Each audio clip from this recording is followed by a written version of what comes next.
তুমি কি কখনো ভেবেছ ক্লাসের টপাররা কি জন্মগতভাবে বেশি মেধাবী, নাকি তাদের মধ্যে এমন কোনো গোপন রহস্য আছে যা অন্যরা জানে না?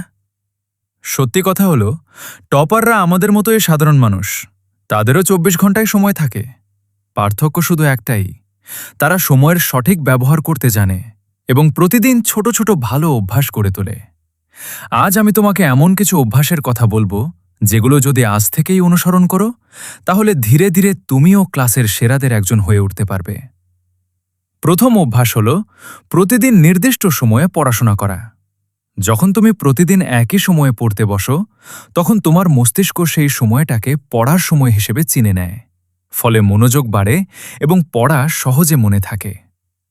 দ্বিতীয় অভ্যাস হল ক্লাসে মনোযোগ দিয়ে শোনা। অনেকেই ভাবো বাড়িতে পড়ে নিলেই হবে, কিন্তু ক্লাসে মনোযোগ দিলে অর্ধেক পড়া সেখানেই শেষ হয়ে যায়। তৃতীয় অভ্যাস হল বড় লক্ষ্যকে ছোট ছোট ভাগে ভাগ করা। একদিনে পুরো বই শেষ করার চেষ্টা না করে প্রতিদিন অল্প অল্প করে পড়ো।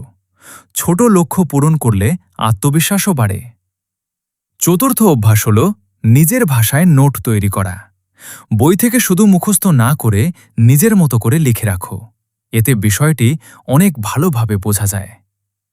পঞ্চম অভ্যাস হল পড়ার সময় মোবাইল থেকে দূরে থাকা।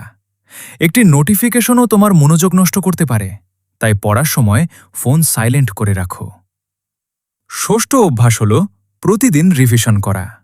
আজ যা পড়েছ আজই একবার দেখে নাও, এতে অনেক দিন পর্যন্ত মনে থাকবে।